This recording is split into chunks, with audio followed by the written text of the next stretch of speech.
Okay, good morning. Missed you guys yesterday. I really did, but this morning we are going to do some climate change. Woohoo, shoo, buddy. Woo. We're gonna just straight up deny some climate change this morning. It's gonna be awesome. So let's do this.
Good morning. Okay, so we're going to talk about some language this morning because, of course, part of the problem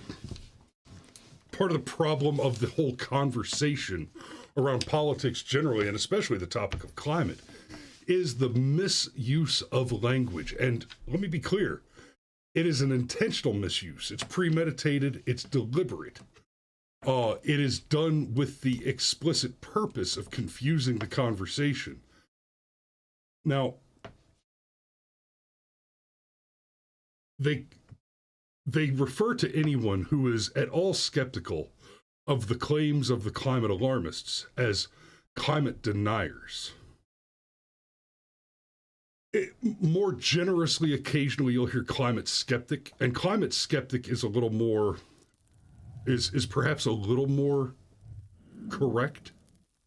By and large, those of us who have some concerns about the claims made by the climate alarmists don't really call ourselves anything, except maybe Republican.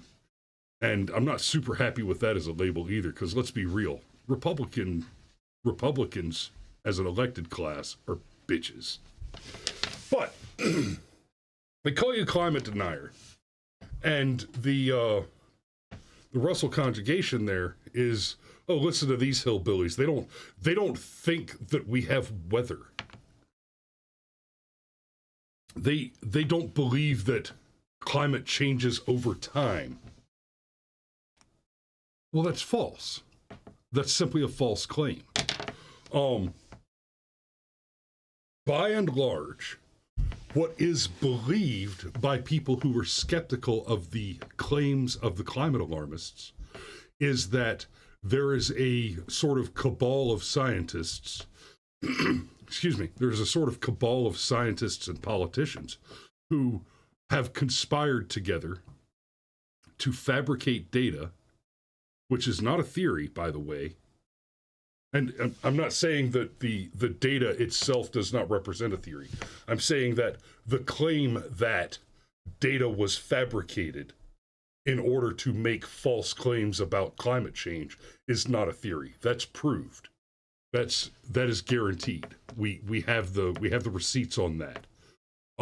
Computer models were fabricated, falsified, and they've lied about the climate change positions. So when you get right down to it, the thing that the so-called climate skeptic generally believes is that the claims, the doomsayer claims of the climate alarmists are overblown, unsupported, and they're unsupported by evidence, but they are supported by people who want to capitalize on the illicit exposition of this data. So one confuses the use of the term hoax and assumes that when I say that the climate alarmism is a hoax, that what I mean is there is no climate. Right? For example, point of comparison, the Russia hoax. We were told over and over again that Donald Trump had business dealings with Russia. That is true. If I then say that the claims that the fact that Donald Trump had business dealings with Russia is identical to the claim that Donald Trump is a government agent in the employ of Russia, if I say that that claim is false, then that is the same as me claiming that Donald Trump never did any business in Russia. But when we say that there was a Russian conspiracy hoax, what we're saying is Donald Trump did in fact do business with Russia. It was legal, it was above board, it was legitimate business. And those things do not mean that he must have done business with the Russian government. And even if he did business with the Russian government, doing business with the Russian government is not itself illegal or illicit. That somehow makes him a KGB agent is not a guarantee. You can't get there from here without additional evidence. So the climate hoax, we can go all the way back to Leonard Nimoy in the late 60s and early 70s telling us that we were about to go into the next ice age, and watching that flip-flop back and forth from it's about to be an ice age, it's about to be cold, it's about to be an ice age, it's about to be cold. And we haven't seen it, right? For example, in the 90s, we had a period beginning in 1998 where suddenly global temperatures did not rise for almost 10 years, a little over 10 years. And then, in theory, global temperatures began to rise slightly again in 2013, right? And have risen steadily but slowly over the last 10 years since then. But even at the most dramatic outlying claims of actual scientists, we're talking about a less than 2 degree shift in global average temperature over the next century. So the thing that the climate denier says usually boils down to, it doesn't look like there's anything that can be done by simply dumping tax dollars into it to change the nature of climate. Now, the idea that man-made pollution, waste, etc., somehow affects climate change is not completely outlandish. It's a little bit of a reach to suggest that America is the great offender in this case, however, right? None of these activists are demanding climate measures be taken by China or India, who are by far the world's biggest offenders, largest pollutants, right? You don't hear Greta Thunberg going to China or India and chaining herself to a lamppost until the German authorities come and arrest her. No, she got arrested by the German authorities in Germany for protesting unreasonably. Speaking of Greta Thunberg, by the way, I want you guys to remember that her doomsday claims where she went and spoke to the UN and how dare you, all that, and she said the world will end in 5 years if we don't make some big changes. That was about 4 months ago that timeline elapsed. In fact, to no one's great surprise, much like Al Gore's claim that the ice caps would be gone in 10 years, which that deadline passed about 15 years ago, nobody should be surprised when the climate alarmist says X will happen in 10 years, and then 10 years later, X does not happen. Not even close. And don't forget, when Al Gore made his claim, am I getting that wrong? It is Al Gore, right? Anyway, when that claim was made, there was not a sudden crash in beachfront property values, right? Part of that claim was that all the beaches will be consumed by rising sea levels and tidal forces. But you'll note that Obama, with his Solyndra money and all those, you'll note that none of the climate alarmists have shied away from buying high-dollar beachfront property. Right? Now, you might go so far as to argue that Donald Trump is such a climate denier that he doubled down by owning a beautiful property with 2 beaches, because Mar-a-Lago goes across the strip. Thank you, Pitt Danny. Al Gore, Inconvenient Truth, the inventor of the internet, which is basically a series of tubes.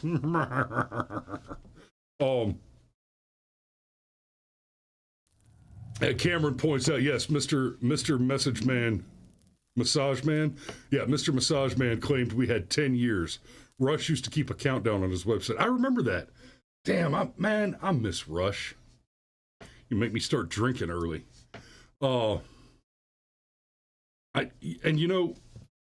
Totally off topic, but I really haven't listened to talk radio while I'm driving, basically since Rush passed. I mean, it's just gone completely to shit. The closest near we used to have Rush and Herman Cain. They were fantastic. Eric Erickson is all right, but he leans on the Jesus a little too hard. Right? Now, I don't have a problem with Christianity. I don't have a problem with talking about Jesus, but when we're talking about politics stuff, your basis for argument needs to be natural law and fact, not faith and ephemera. A political conversation and a theological conversation should be distinct. Not that they can't inform one another, but that's a whole other topic. So, what happened?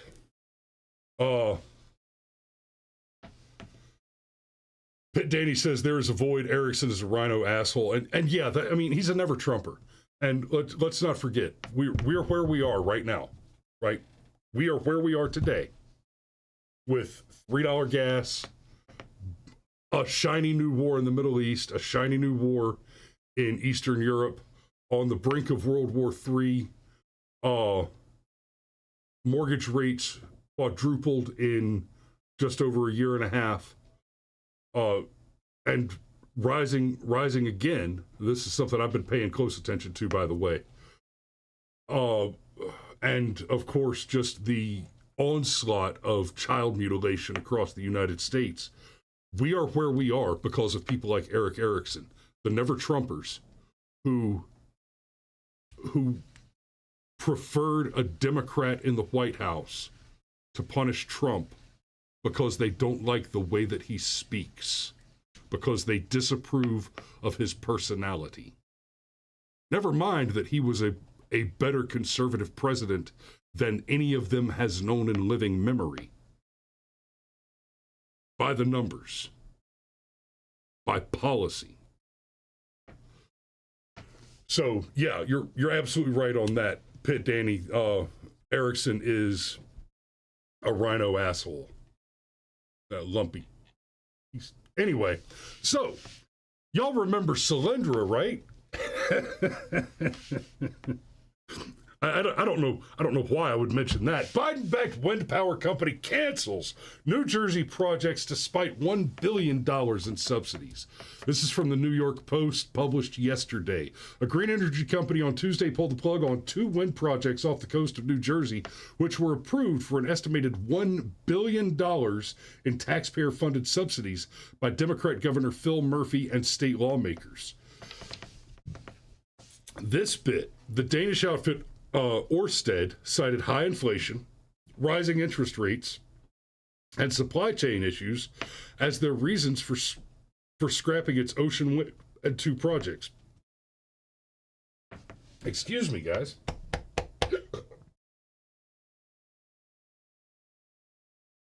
Live is hard mode, especially when you get a little burst of hiccups going on. So, so they cited high inflation, rising interest rates, and supply chain issues as their reasons for scrapping the Ocean Wind 1 and Ocean Wind 2 projects, both of which were buoyed by tax incentives included in President Biden's so-called Inflation Reduction Act. The Inflation Reduction Act has caused inflation. Right? The Affordable Care and Patient Prevention Act has caused care to become less affordable. The government still owns Amtrak.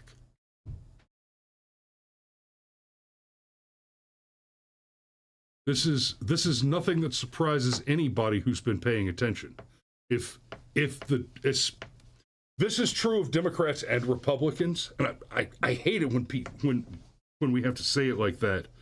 But I mean, it's only kind of true of Democrats and Republicans. The real fact is that Republicans don't do anything. They just try to take credit for the bad things that Democrats do that are slightly less awful than the things that Democrats are generally known for. But anytime the government says we're going to do a thing, and it's going to be called the Blah Act,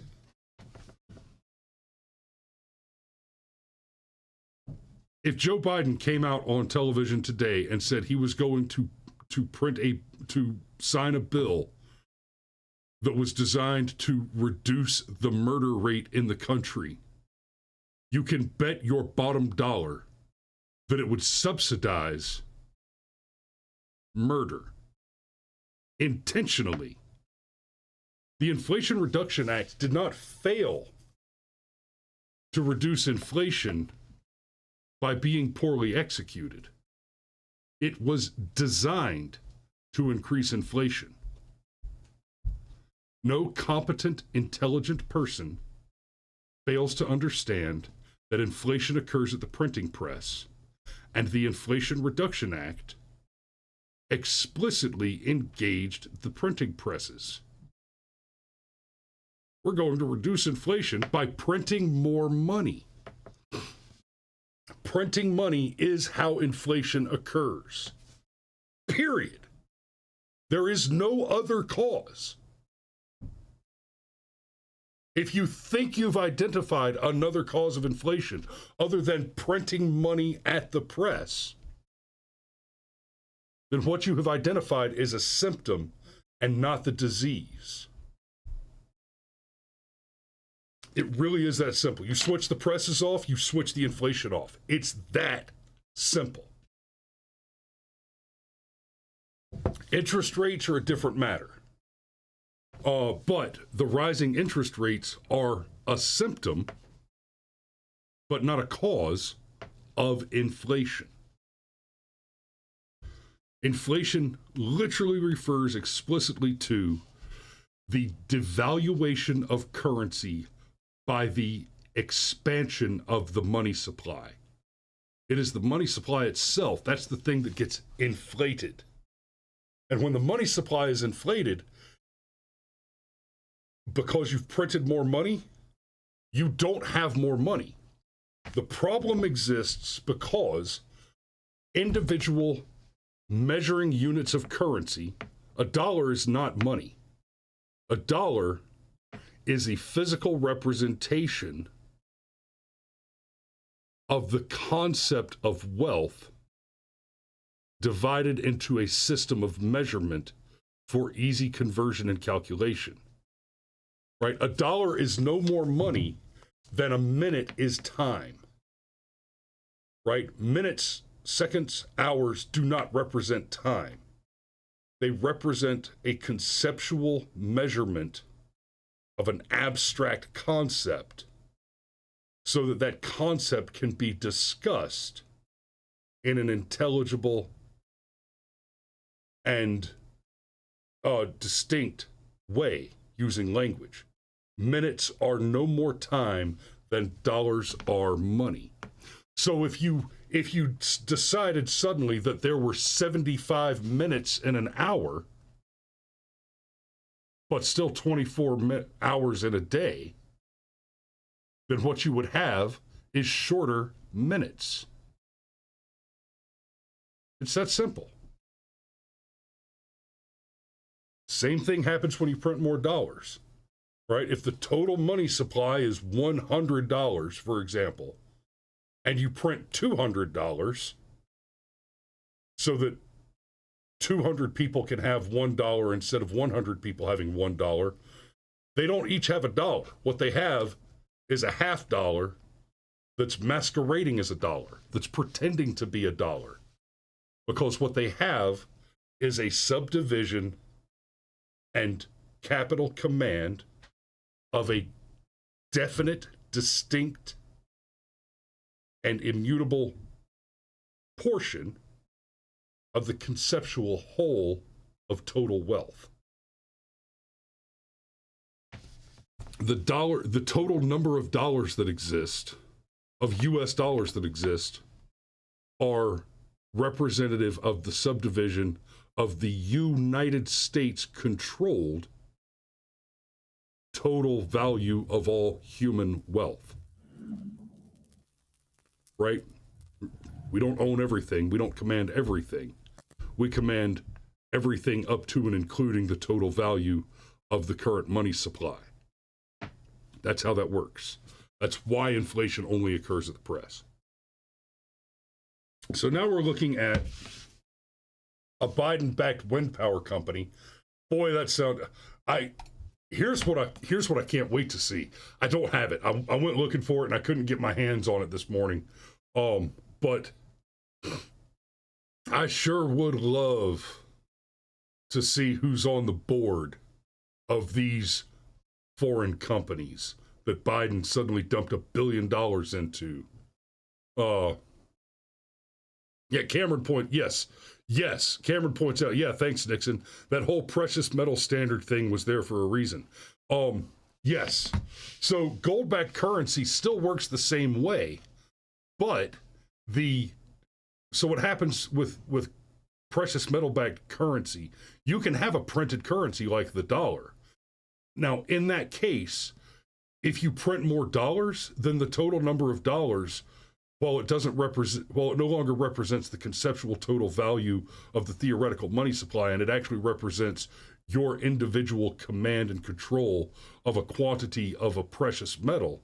The big distinction there is that the existence of a hard asset as a determining factor instead of an intangible conceptual object is that the hard asset puts a limit not on the number of dollars that can be printed, but on the extent to which the hard asset can be subdivided. The result there is that when you inflate the currency, the hard asset actually increases in value because now you're trading, if you're trading more dollars for more products, you're trading larger sums of the total asset, which increases the rate of its movement, and the movement of capital through voluntary exchange is where wealth is generated. That's where a finite quantity of wealth is replaced with a new value. Right? Land without a house on it is not worth the same as land with a house on it. So when you get money involved in building the house, the land and the materials that went into building the house have value greater than their original distinct individual parts. Yes. So thank you, Cameron, for touching that, Ray. But I need you to get your ass back in the studio sometime, brother. Get in here. Woo! As a result, so macroeconomic factors have changed dramatically over a short period of time. No shit. With high inflation, rising interest rates, supply chain bottlenecks impacting our long-term capital investments, Orsted America's CEO David Hardy said in a statement. David Hardy, boy, that's an American-sounding name for a Danish company. As a result, we have no choice but to cease development of Ocean Wind 1 and Ocean Wind 2. We are extremely disappointed to have to take this decision, particularly because New Jersey is such a shithole. I mean, is poised to be a U.S. and global hub for offshore wind energy. Not anymore, it's not. The Biden administration's so-called Inflation Reduction Act grants federal tax credits to green energy companies. How's that working out? Let's see. Green energy companies study EV charging costs equivalent to $17 a gallon. That's the problem. Solyndra was a great example. The exorbitant cost of EVs is a great example. We're not there. Right? Even the most strident climate deniers, as it were, those of us who honestly and really believe that the facts do not support the claims and they certainly don't support the demands, that there's no solid evidence that spending trillions of dollars, and make no mistake, climate alarmism is a multi-trillion-dollar industry. Spending trillions of dollars on research, especially when we know that research to have not only been faulty, but to have been intentionally falsified for the purpose of defrauding the U.S. government out of money on more than one occasion and with extreme evidence to prove the fact. That is not how you're going to solve climate change generally. For one, the thing that people forget when we talk about climate change is the climate changed a lot before humans existed and has changed repeatedly and dramatically several times since humans existed. This is all true since before humans were producing large amounts of CO2 or other greenhouse gases. There are other things which produce CO2 and carbon and greenhouse gases. There is concern that if certain patches of tundra, permafrost, or the like melt too dramatically, that they'll cause a cascading chain reaction, releasing an extraordinary amount of methane that's trapped under those ice positions into the atmosphere and causing a cascading heating cycle. Yes, those are legitimate concerns. There is not great evidence that those concerns are immediate. Right? Those situations are chronic, not acute. But then you look at what the climate alarmism industry is. It's Solyndra. Total failure, clear fraud. Nobody's been held accountable. It's stuff like this. Let's pass a bill that's called the Inflation Reduction Act so we can funnel a bunch of money into green projects. And much like Planned Parenthood, operations like that, a lot of these green companies, they're either groups that have donated large amounts of money to the Democrat Party, or they're groups that are expected to later donate large amounts of money to the Democrat Party. These are, by and large, money laundering operations like Planned Parenthood or the Ukraine, or Gaza, or the entire Biden crime family. Or I can do this all day. If the Democrats are good at anything, it's money laundering. And by the way, votes are essentially currency, just on a completely unrelated note. And then you look at a study like this, where the effective cost of driving an EV now, an electric vehicle now, is $17. It's the equivalent to paying $17 a gallon for gas. Okay, I love the idea of electric vehicles. I love the idea of them.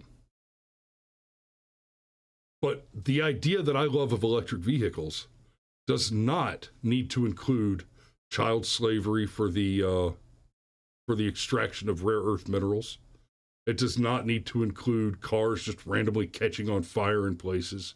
Uncle Steve's got a Tesla, and I know he loves it. I know a lot of people who have a Tesla, and they love that car. And there's a lot of great stuff to be said about those cars. I haven't driven one yet. I just learned the other day they don't have brakes.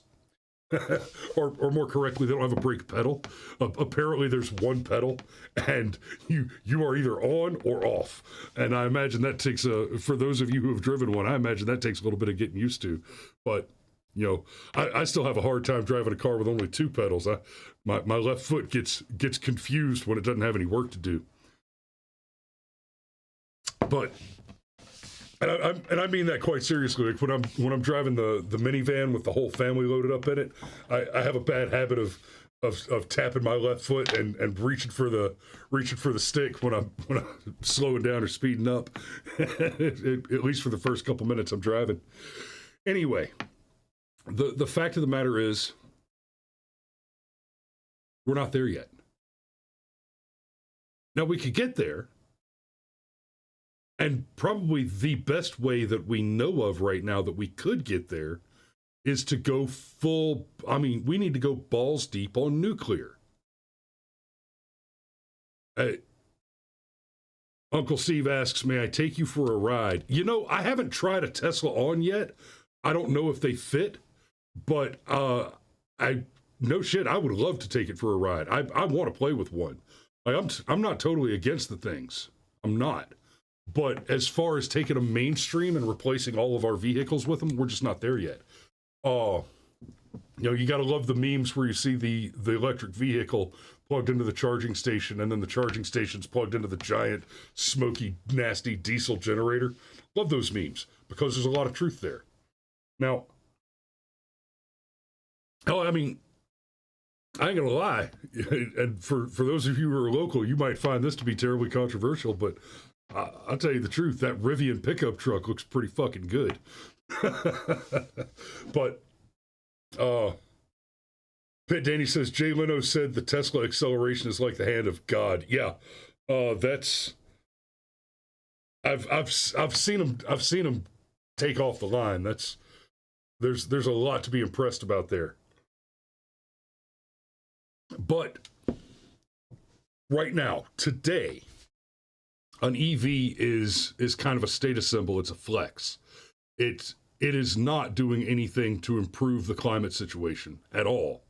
There are good claims to show that they're actually detrimental to the climate situation because of what's involved in manufacturing.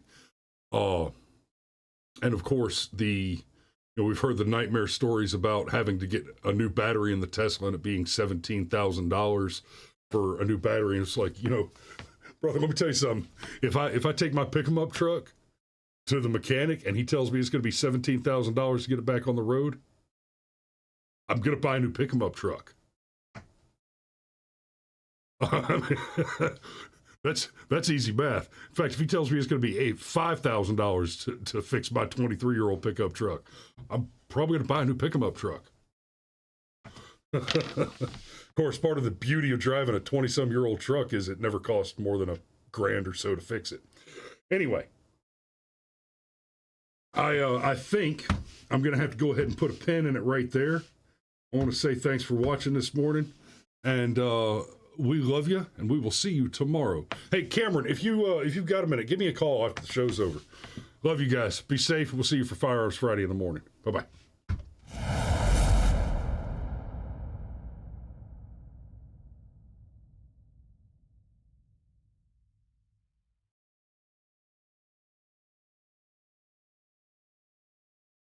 Wait. Uncle Steve says you could say all that about the Ford at the turn of the century. Just to be clear, Uncle Steve, I've been driving my Ford since the turn of the century.